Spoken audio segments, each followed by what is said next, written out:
Tomorrow, C-SPAN's Road to the White House coverage continues, live at 10 a.m. Eastern with Republican presidential candidate Donald Trump, speaking at a campaign rally in Tampa, Florida.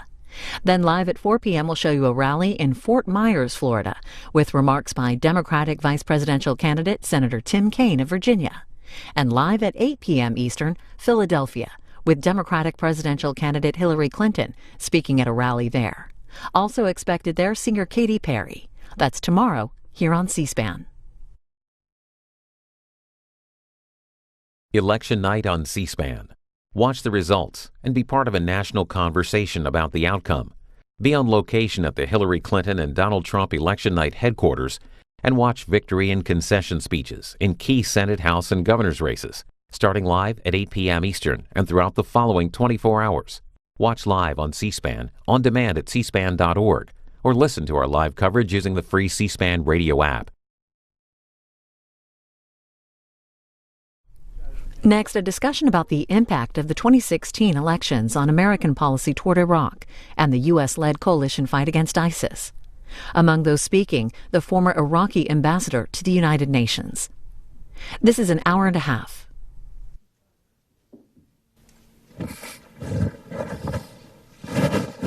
Hi, good afternoon. Welcome to the Hudson Institute. My name is Mike Duran, and I'm a senior fellow at the Institute. We welcome you today to talk about the U.S. election and the future of Iraq. We're very honored to have with us a very distinguished panel. To my immediate left is Dr. Nusayba Yunus, who is a senior fellow at the Atlantic Council and the director of the Council's Future of Iraq program, task force on the future of Iraq. To her left is Dr. Feisal al-Istrabadi. He's a former Iraqi Ambassador to the United Nations. He is the founding director of the Indiana University Center for the Study of the Middle East, and he's a fellow of the American Academy of Arts and Sciences. And to his left is Michael Pregent. He's a senior fellow here at Hudson, and he's recently returned from Iraq, from the front lines. Mike was an intelligence officer in Iraq, and he's recently come back from the front lines. And without further ado, I think I'll just turn it over to Mike to give us a sense of what he found from his trip in Iraq. Mike? Thanks, Mike. Thanks for being on the panel with us today. I just recently returned from the front lines where I asked my former Peshmerga general I used to work with when I was in uniform in 2005 and 2006 to show me the front lines. He wasn't able to do it initially because he's in Bashika, but another Kurdish commander was able to take me to the front lines to see what was going on. This panel is about how Iraq is looking at the U.S. election. And what I really want to emphasize is it's not what they're looking at next week on Tuesday. It's what they're looking at the day after Inauguration Day. They're looking at January 21st. They're really concerned about what the next 80 days look like. As you look at the Mosul operation, it's supposed to wrap up ahead of Inauguration Day. It's a political timeline set both by Prime Minister Abadi in Baghdad and President Obama. And that rush to complete this operation has me concerned, has the Peshmerga concerned, and has a lot of the Iraqis I talked to concerned, in that Ramadi was not a successful operation to defeat ISIS. Fallujah was not a successful operation to defeat ISIS. Tikrit was not a successful operation, yet each is touted as how to do this right. If you look at Ramadi today, it lies in ruins, it's not secured, and the minimal force that Iraq has left behind to secure the population from ISIS is dealing with a resurgence, is dealing with ISIS attacks. So as you look at Mosul, and you look at a population center of 1.2 million with an approaching force of 30,000 coming at it, part of that 30,000 is an unsanctioned force that has been told not to participate by Prime Minister Abadi and by the United States. It's not listening to us, and it's not listening to Prime Minister Abadi, and that's the Hashid al-Shabi. Those are the Shia militias that are controlled by the IRGC. And when I say that, people say that's not true. But if you look at the two commanders that are in charge of the Hashid al-Shabi, the first one is Hadi al-Amiri, who is the Badr Corps commander. The second one is Abu Mehdi al-Muhandis, a designated terrorist who leads Kitab Hezbollah, a designated terrorist organization. And then you have Qais Khazali, another leader of a designated terrorist organization called Asab al-Haq, or League of the Righteous.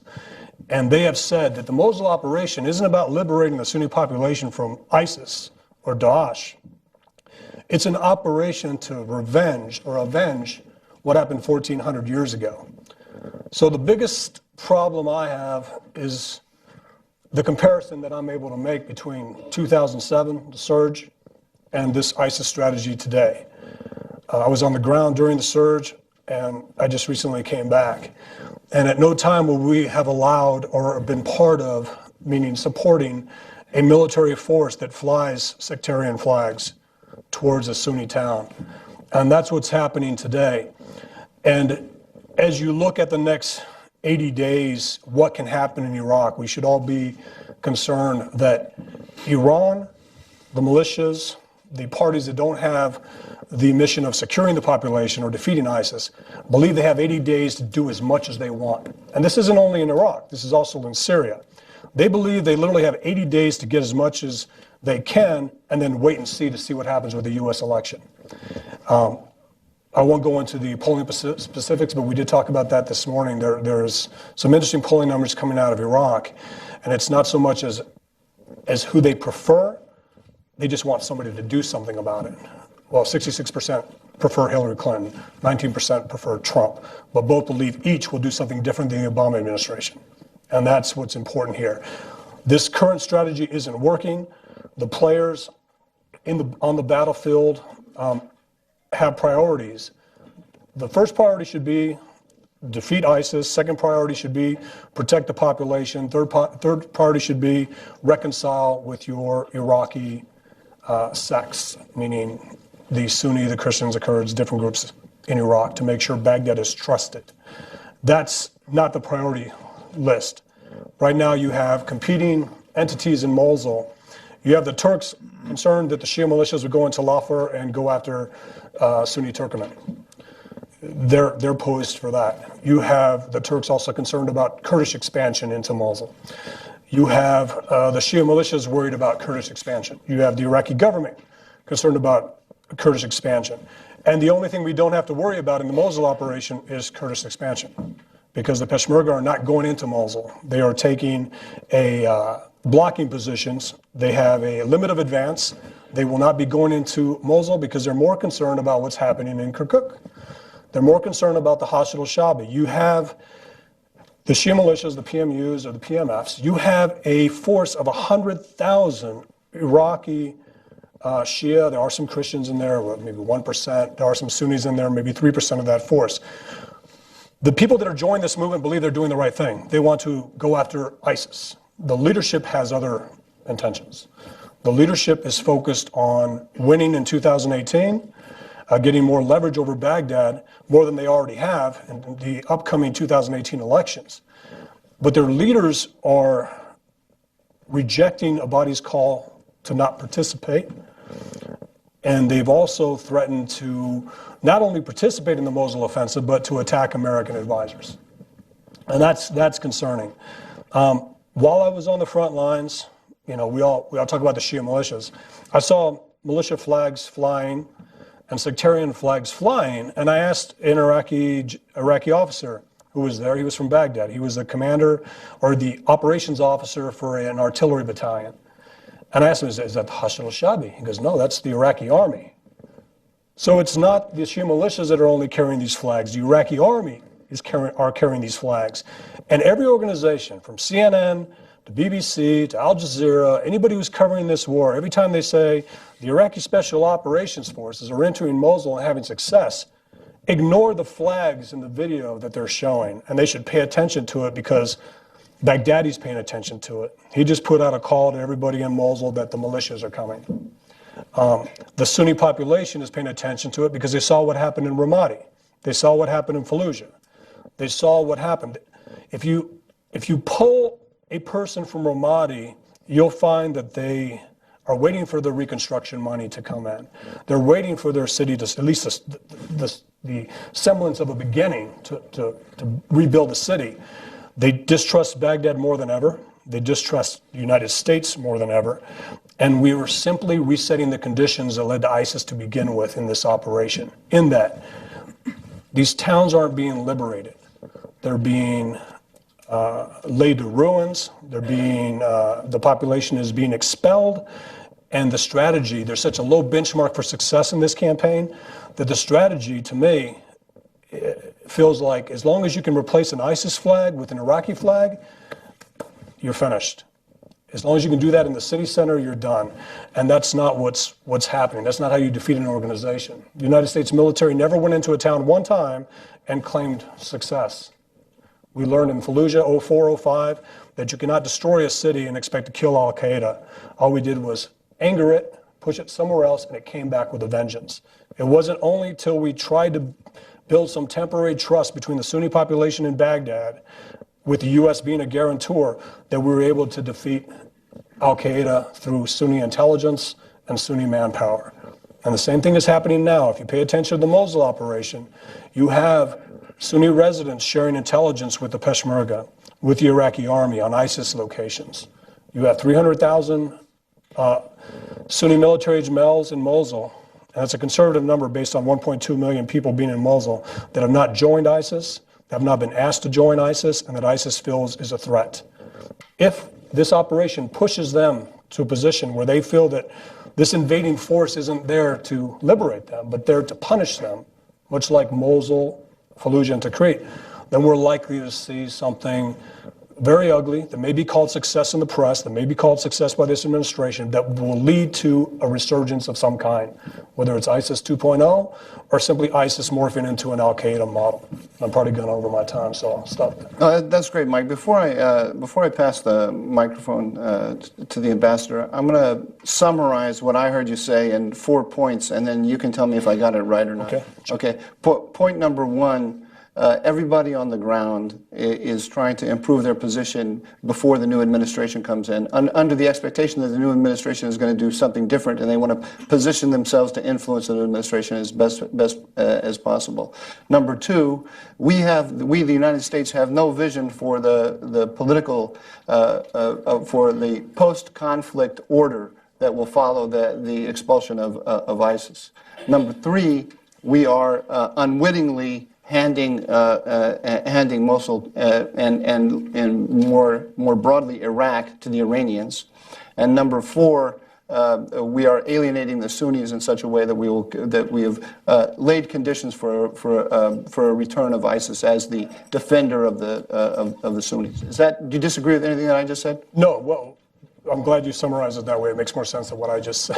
What you said made great sense. I just want to... The thing is, I'm taking a warning position based on what I've seen in the past, indicators and trends, and I respectfully hope that you can moderate my comments if they're too alarmist. But I'm concerned that there's a political timeline, not a timeline to actually defeat ISIS, but a political timeline to claim success and then move to Syria. And all you do is look over your left shoulder and you'll see that you haven't done anything in Iraq to defeat ISIS. You simply taught ISIS that it's probably not wise to put up an ISIS flag in a city and claim it as yours unless you can shoot down American aircraft. And that's the biggest lesson learned so far in this campaign. Thank you. And with that, let's pass it over to the ambassador. Thank you for being here today. We appreciate it. Well, thank you very much for moderating, and I do want to thank the Hudson Institute for the invitation to speak here again. It's a pleasure to be back, and I particularly want to thank Michael Prejean for organizing the panel, and as well as to thank all my colleagues on the panel. Now, let me look at it, if I may, from the perspective of what I think are in Iraq's interests. And I'll try to make, we've been asked to speak for a relatively brief period of time. I'm a former trial lawyer and I usually can't clear my throat in 10 minutes, but I'll see what I can do. I think that one of the biggest mistakes that the United States made in circa 2011 was its complete disengagement from Iraq. I don't mean necessarily the withdrawal of troops. That's a more subtle question dealing with the I do wish that the United States had maintained troops there, but I also understand it from the perspective of the Iraqi government refusing to give immunities to American troops and all that. So I understand all that. That's a discussion I don't want to have at this moment. I'll be happy to get into it in questions and answers. But I mean the sort of intellectual disengagement and the sort of disengagement at the ground level, so that you could treat Iraq as a sort of the same way that you might have diplomatic relations, say, with Switzerland. And that really has been the strategy, that, if that's the word, that has been the policy in any case for too many years since. That is to say that, well, Iraq is an independent state, and there are certain issues you don't interfere in with respect to independent states. So if the then Prime Minister of Iraq comes to the Oval Office and tells the President of the United States that I intend to proffer charges of terrorism against the highest-ranking Sunni in Iraq, the proper response for two states dealing with one another diplomatically is, well, that's an internal issue. And we have no opinion on that, which is, of course, precisely what happened. It was easily predictable, and many predicted that we were going to head down the road, although the spectacular success of ISIL, I don't think anybody predicted, but that we were going to head down to a road that would result in at least circumstances that are akin to 2005 and 6. And that, unfortunately, is where we ended up in the summer of 2014 with the fall of the city of Mosul in half a business day, Iraq's second largest city with a population of 1.8 million. As Mr. Prejean has said, the U.S. has no policy for the political dispensation in Iraq after ISIL. I'm not talking about the important, but narrower issue of who governs in Mosul or in Nineveh governorate after the fall of ISIL. That also is an important question.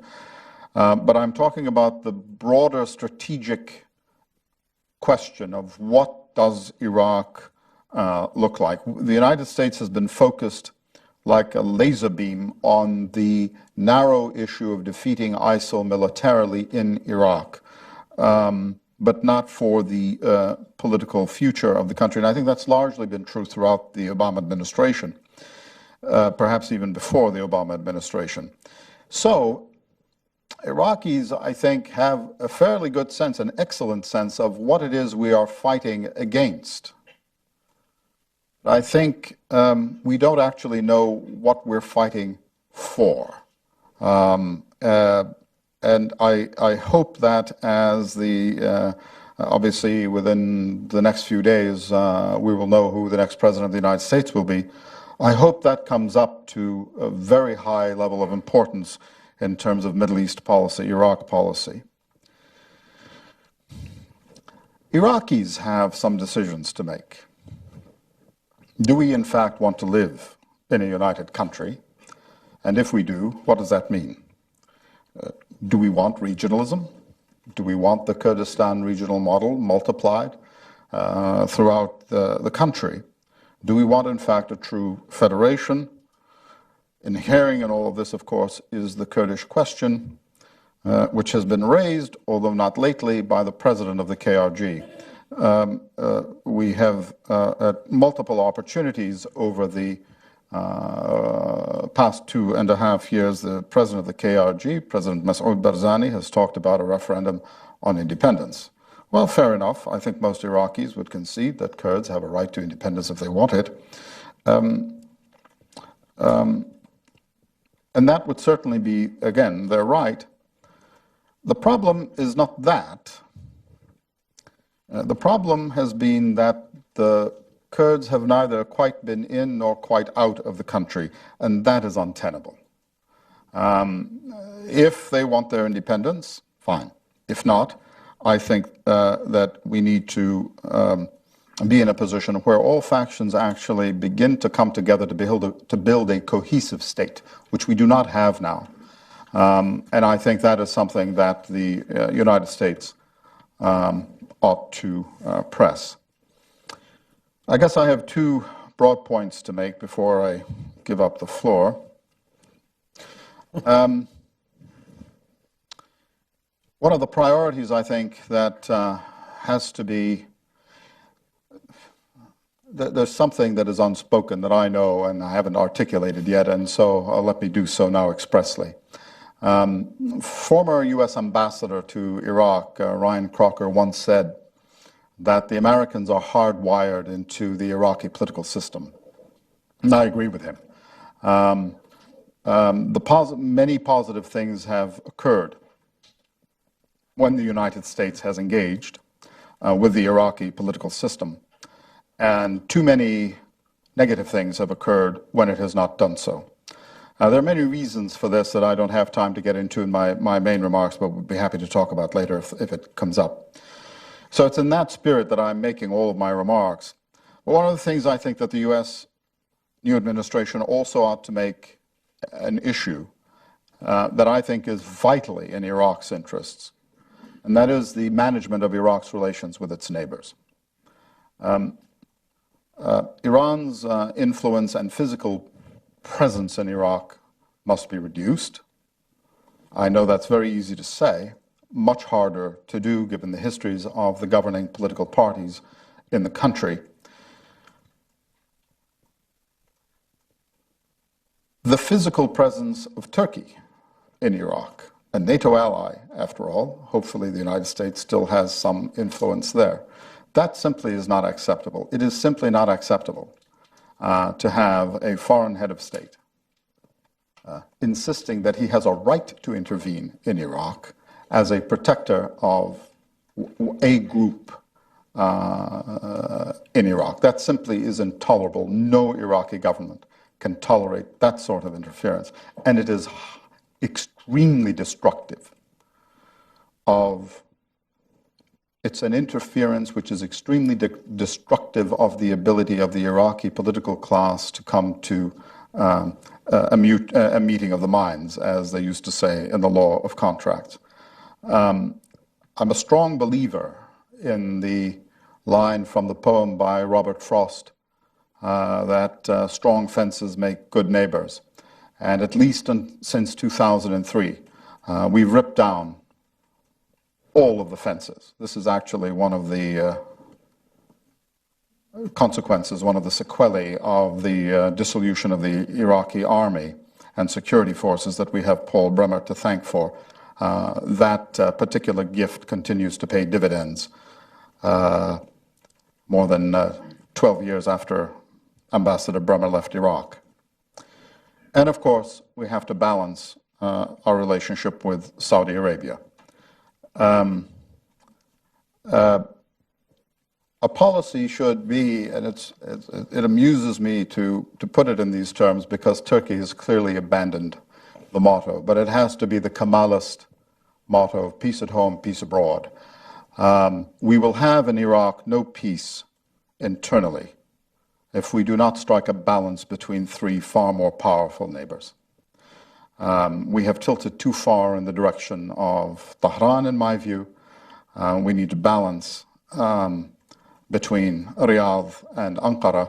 And if we don't, then our regional neighbors, will continue to find ways of balancing against Iran's outsized role in Iraq.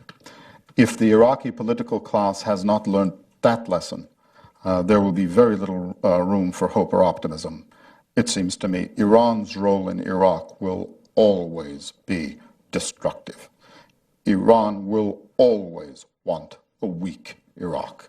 It doesn't matter who governs in Iraq. If Khamenei's son became the prime minister of Iraq, it will be in Iran's interest for Iraq to be weak. Now, I'm not suggesting that they want the chaos on their border that we've had since 2014. Finally, the last point I'll make, and I have gone over my time, I apologize for that. Finally, the last point I'll make is that the PMUs and militias have to be disbanded after the military operations are over, and that is much, much easier said than done. I am told, and we'll see if this actually happens, that after Mosul is liberated from ISIL, to expect a fatwa from the Grand Ayatollah al-Sistani, thanking the rank and file of the PMUs and telling them they need to go home. As Mr. Prejean has said, the leadership of the PMUs have entirely different ideas. But I have to say, to the extent that we maintain sectarian, non-constitutionally based militias and allow them to roam freely, I couldn't agree more with Mr. Prejean than when he says what we're setting up are the conditions for ISIL 2.0 and 3.0 and 4.0. We have to start to look to rebuilding a state of Iraq. And that is probably harder to do now in 2016 than it might have been in 2003. First of all, there was no excuse for disbanding the state of Iraq in 2003 in the first place. But I don't get to turn the clock back. It's probably harder to do now than in 2003 because there was no trust amongst the new political elites in 2003. There is less trust now than there was then. But it is vital if we are not to continue in this cycle, this sort of vortex, increasingly descending at greater and greater speeds into a morass from which it will be impossible to return. And if we break apart under these circumstances, we're far more likely to break apart into a Somalia than we are into three, Kurdistan, Sunnistan, and Shiistan.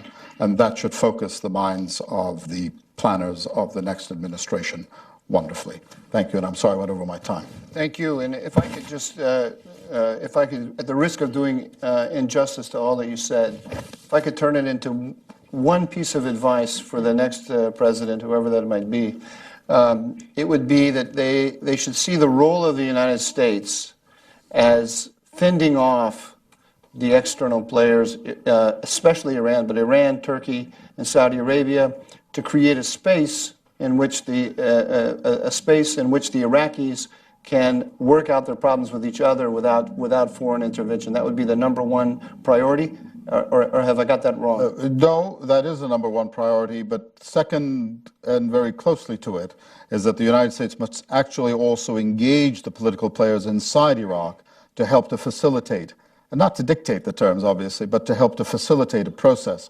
which leads to a modus vivendi, at least. We've never had a modus vivendi since 2003. And certainly, obviously, the Constitution, which I think has been a failure, did not provide such a modus vivendi. So we need to rethink the state. We need to rethink a working, functioning state in a very, very tough neighborhood. There is the external component, but there also has to be an internal component. Thank you. Dr. Yunus, thank you for coming. The floor is yours, and these gentlemen have put some provocative theses on the table for you to address. Thank you very much. One of the things that's been really interesting about looking at the Iraqi media coverage of the US presidential elections has been that the coverage has been very, very sparse. And actually there's been a lot less interest and engagement in Iraq as compared with other countries in the Middle East in this very, very controversial election. And part of the reason is that Iraqis really don't know what to expect from either a Trump or a Clinton presidency. They don't understand how the two possible administrations will differ from the Obama administration and how they will differ from each other. So that's kind of the first obstacle when Iraqis are really looking at this election and trying to figure out what they think and what their opinion is. Actually, the foreign policy platforms of these two candidates have been very, very unclear. And where they have been pushed, they've been pushed on the Syria issue, and actually very, very rarely asked about what they would do differently in Iraq. And, this has partly been played into by the Obama administration, with President Obama really trying to wrap up the liberation of Mosul in a neat little bow to end his presidency on with a bang, which is not really how counterinsurgency works. But he keeps giving the impression that he's dealing with Iraq and Iraq will be done by the time he leaves office.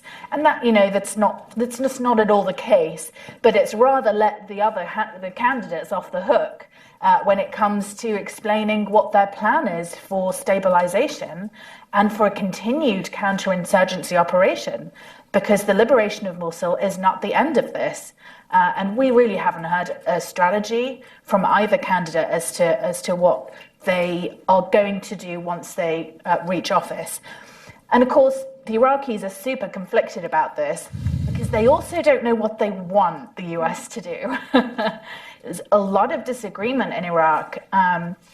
On the one hand, there's a lot of appreciation for the US assistance in driving out ISIL, and there's a pretty wide consensus that Iraqis do want continued US assistance to drive ISIS out of Iraq, and certainly once ISIS is driven out of these territories, as has been our focus, I think US assistance will continue to be appreciated in tackling the inevitable insurgency, that's likely to dominate Iraqi cities after the liberation, the formal liberation takes place.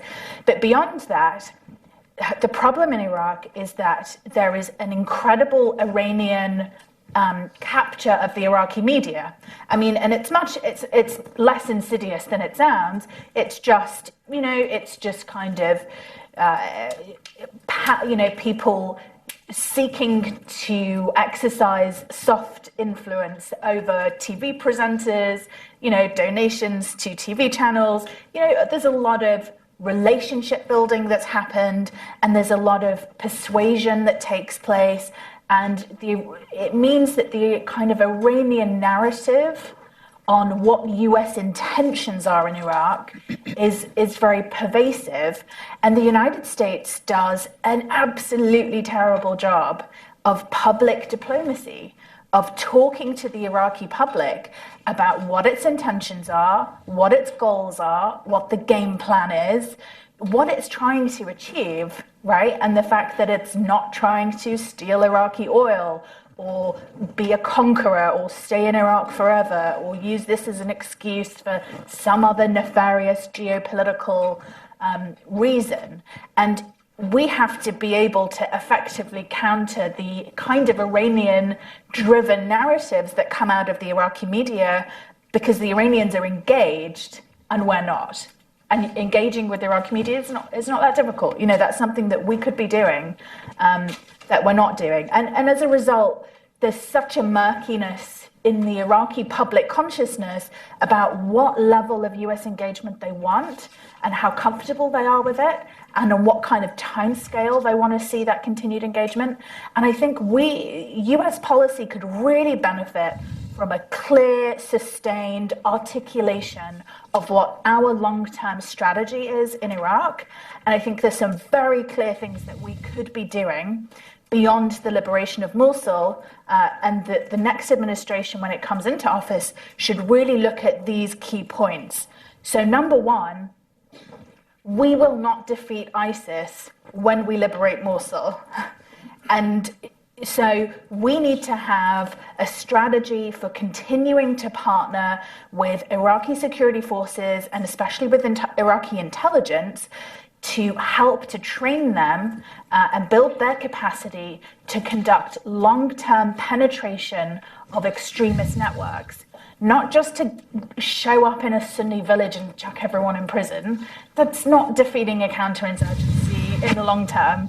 You want to be building up some real capacity to disrupt the financing networks, to disrupt the IED assembly networks and the sourcing of those materials that are needed to assemble car bombs. They need to be effectively and systematically tracing the remaining networks that will go underground and that will keep ISIS alive in Iraq, potentially for many years to come, unless we offer the kind of support to the Iraqi intelligence services that will be needed to effectively defeat this group once it's disappeared back into Iraqi towns and cities.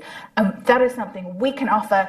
Those are skills that the Iraqi intelligence services know that they need, know that they're lacking, and that they respect from the American side.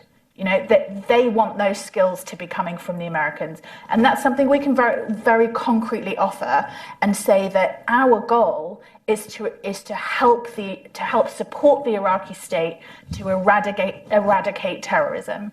That's something we can do, and that's not something that's on a presidential election timeline.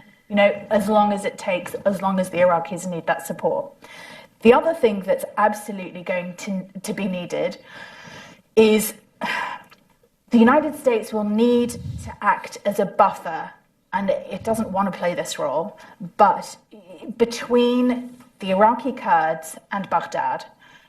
During the war against ISIS, Iraqi Kurdistan has extended its territory by about a third, has seized almost all of the territories that have been that were previously disputed between the KRG and Baghdad, and there's a real risk that the Hashd al-Sha'bi, that the Iraqi Shiite militias will, once Mosul is liberated, will turn their guns against the Peshmerga and try and retake Kirkuk.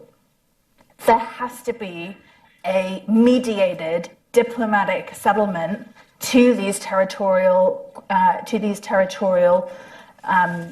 conflicts. We cannot afford to see Iraq now, having just retaken territory from ISIS, but not tackled the root causes of the insurgency. We can't afford them to suddenly be distracted by this Kurdish-Iraqi war over territory. And the United States is the power with the relationships, with the clout, with the international standing, to be able to prevent actors from acting in an unrestrained way in this battle over disputed territory, and to initiate a credible, internationally respected process for mediating these territorial disputes. And that's day one. After Mosul is defeated, we need to make sure that we're getting the Peshmerga and the Iraqi counter-terrorism forces and the federal police and the Iraqi security forces are working so beautifully now, together to defeat Mosul. And then the day after, we need to get these forces away from each other and out of the disputed territories, so that we can avoid that conflict from happening. The other great risk is that the Hashd al-Sha'bi, these Shiite militias, have in many sections of the Iraqi population become very popular, for defending Iraq against terrorism, and it's partly a function of how unpopular mainstream Iraqi politicians are, right, for being corrupt and for performing extremely poorly. And we've got elections coming up, provincial elections next year, and then parliamentary elections the year after. And there's a very real risk that pretty hardline parties could do very, very well in those elections. And I think something else the United States could be doing is helping to support, moderate, accommodationist, inclusive Iraqi leaders who are capable of delivering some of the kind of political compromises that are needed to bring about a genuine reconciliation in Iraq, and that are needed to address the root causes and drivers of extremism in Iraq, to help them to better connect to their constituencies, to better deliver on what their constituencies are demanding, and to remain credible political actors in the face of what promises to be a genuine political threat from a pretty hardline set of groups that are likely to set the reconciliation agenda way back. And that's something that we really can't afford to see. But it's something we can help to tackle just by helping moderate political actors to perform better, because they're underperforming so woefully right now. And the final thing that the United States can do and can articulate is that they can continue to act to rally global supporters together to help with the reconstruction of liberated areas. What we don't want to see is these liberated areas that have been devastated by airstrikes and by the military campaign and by the IEDs left behind by ISIS. We don't want to see these devastated areas, most of them are Sunni areas. We don't want to see a second class or an underclass of Iraqis living in very deprived, economically deprived areas, kind of cut off really from the political system, and creating the conditions where radicalism thrives. We want to reintegrate these areas as quickly as possible back into the rest of the country. We want to get basic infrastructure set up, economic opportunities, education, and that requires resources that the Iraqi government is struggling to find at a time of low oil prices. And the United States has done a good job, but can really continue to take a leadership role in this, in gathering its allies and friends from around the world towards providing the resources that are needed and performing the kind of coordinating role in helping the international community to really invest in the stabilization and the reconstruction of the areas that are liberated from ISIS. And that, I think those elements constitute a real vision for medium to long-term engagement in Iraq that's a genuinely positive one. It's helpful. I think it's something that a lot of Iraqis could buy into and help them to make sense of what an American role would look like and what it means and why it's something that would be of benefit to them. Thank you for that. I wonder if I could ask you one question to clarify your position with respect to the other two panelists. I heard you say that the Iraqi media has been penetrated by the Iranians, and that there's a tendency to adopt the Iranian line on what the United States is up to.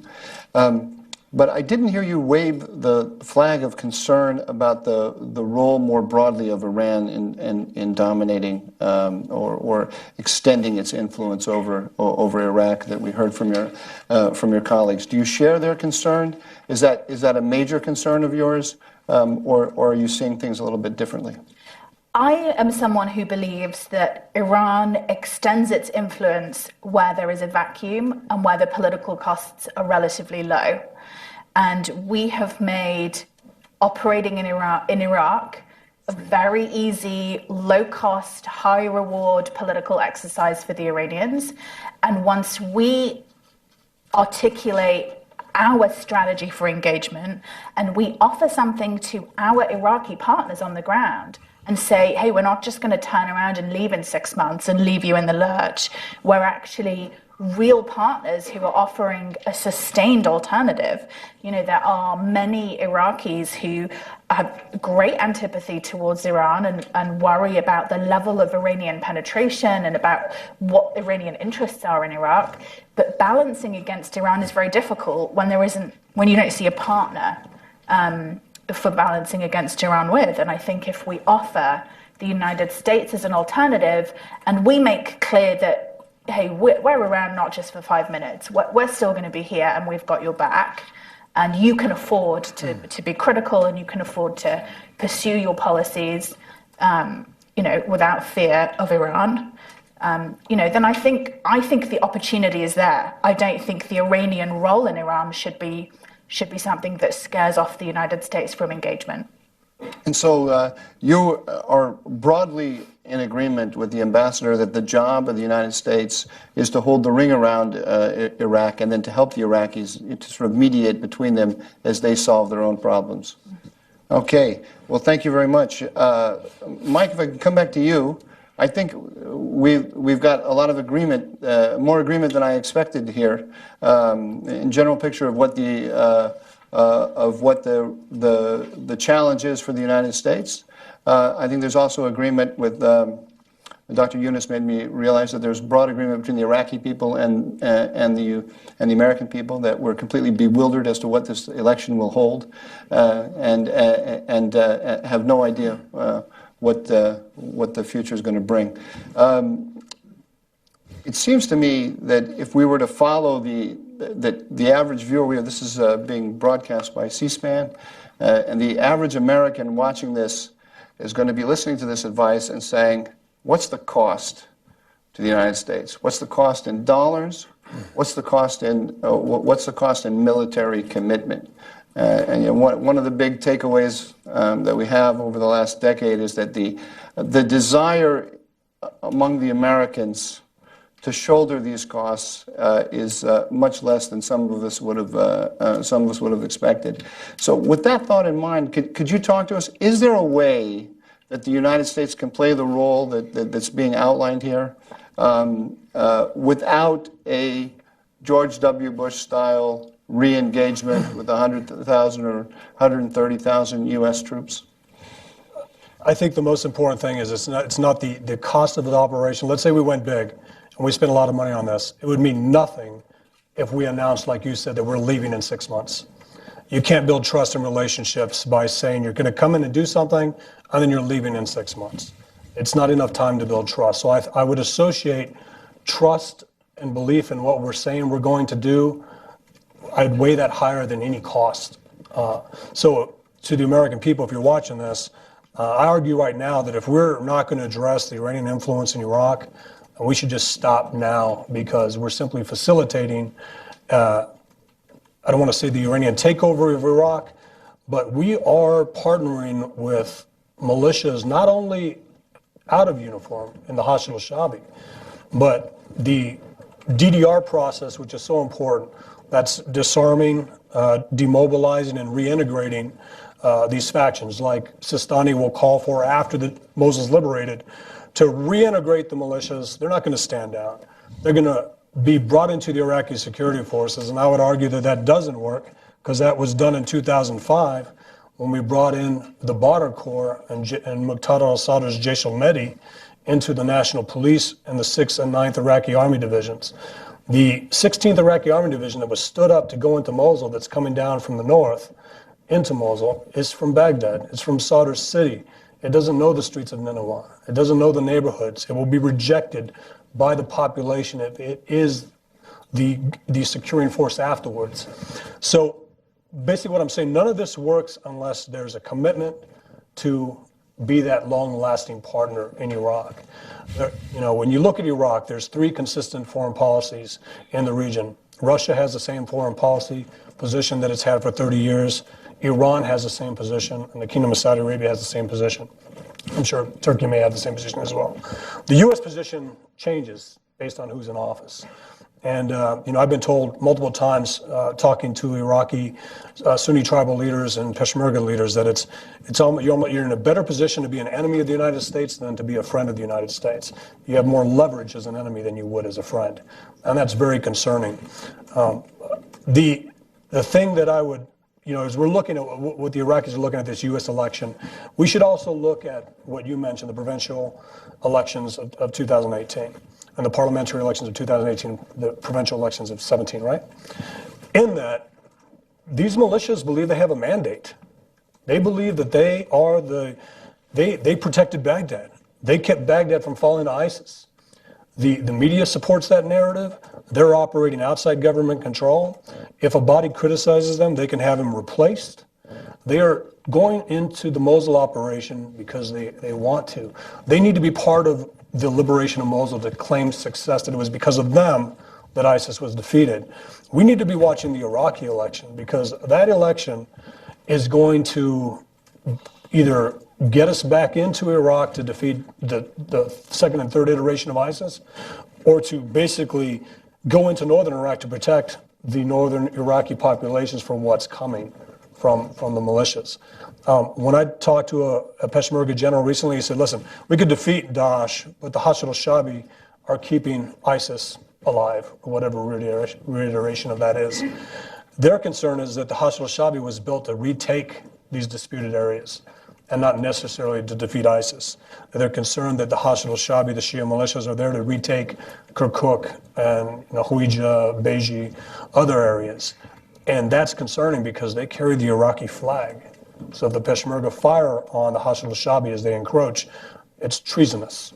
They're firing on forces carrying the Iraqi flag. Now, next to that Iraqi flag is also a militia flag or, a religious flag that sends a message to Sunnis that we are coming, not as liberators, but we are coming to demonstrate we have primacy now. The message is not only to Sunni Iraqis, but to the Peshmerga and the Kurds as well, that we are coming to take back what we want. And that is what you hear from the leadership of these militias. Again, not the foot guys. I mean, they may be saying that as well. They truly believe they are joining something that is noble and right. The leadership's just taking a different direction. And you think that we could frustrate those aspirations with a relatively light commitment of troops? That if I hear you correctly, you're saying that the key is the political commitment and political consistency, and that alone will have a very beneficial effect, absent a significant commitment of troops. I'm concerned about the footprint we have right now, in that 5,000 Americans are in Iraq and 100,000 Shia militia members are in Iraq, led by the same people that targeted Americans 5 years ago. And they've made these threats. I don't think we can do the leverage part where we start to curb Iranian influence and start trying to get the militias to stand down without putting our current footprint at risk of being targeted. So the 5,000 troops that we have there are hostages in a sense, or potential hostages if Iranian policy were to change. Our footprint is constraining our ability to actually go after ISIS and actually curb Iranian influence. But at the risk of putting you on the spot, how many troops? 30,000. 30,000. 30,000 in Iraq and 30,000 in Syria in some capacity. So we're talking a commitment of 60,000 troops. It doesn't have to all be U.S. It just has to be a NATO-led, international community-led force that's U.S.-led, because I don't think Iraq wants it to be Russian-led. Or, right. Maybe they're tilting that way. If we keep disengaging, they're going to tilt that way. It needs to be a strong NATO-led force that has the ability to say no, to put pressure on Baghdad, to say no to Iran, and to actually say, we're here to give you the political space to reconcile with your community so that you don't have these fanatic-type organizations that are able to come in and unseat or take advantage of a disenfranchised population that is being oppressed by its central government. And we have that in Damascus, we have that in Baghdad. It is a recipe for ISIS, it's a recipe for instability. When you have a Sunni population center that used to be able to look to the West and say the Americans are here to help us, and now look to the West and say, what are you doing? Why are you tilting towards the Iranian position in Iraq and tilting towards the Iranian position in Syria as well? Okay, thank you for that. Sorry about that. Mr. Ambassador, do you agree with Mike that the United States can fulfill the role that you would like to see it play with a relatively modest commitment of force? Yes, I think so. I mean, I'm also, I guess, I'm aware that, first of all, I'm not a military expert. Obviously, he is. I'm not. But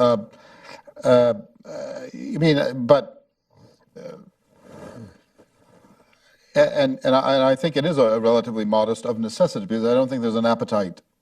I mean, I guess I'm the only one on the stage up here who doesn't live in Washington or the environment.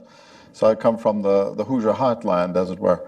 And I don't think there's an appetite in the rest of the country for a large, long-term, sustained presence in the Middle East, generally. Anyway, not in Iraq. But there has to be, the American public will tolerate a policy or will support a policy that is explained to them in terms of American interests. And that, I think, has been absent. What are the American interests? Well, the withdrawal of the U.S., and again, it's a complicated matter, but aside from the military, the sort of political and intellectual withdrawal from Iraq in 2011 leads to the rise of ISIL, which turns out to have all kinds of implications for vital American interests, not least of which is the effect that the refugee crisis that it is in part causing is having on the European unity project, which has been a cornerstone of American foreign policy since the days of Dwight D. Eisenhower.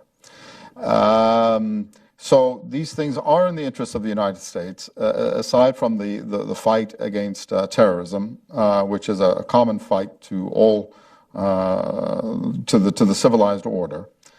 I think the American people could be on board that program. But I mean, Iraq hasn't been in the election at all, I think, other than the question of who did or didn't support and when. But that's a fairly, shall I say, mundane debate. The interests, if any, and I think there are, of the United States have not been debated at all. And I think there are significant American interests in ensuring that Iraq does not become a sort of a sustainable environment for terrorism.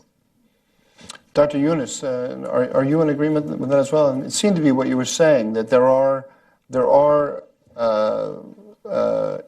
impulses or proclivities, inclinations of the actors on the ground in Iraq to work in a way that would further U.S. interests if the United States would just change its posture. Is that your view?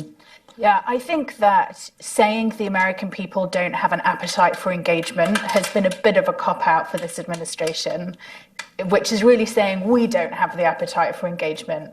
And actually, it's about explaining to the American people what the costs of disengagement are.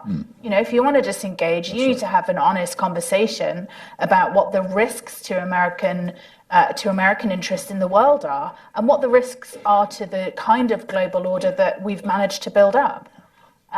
You know, so are we really prepared to kind of cede the Middle East to Russian leadership? Is that something that's in our interest?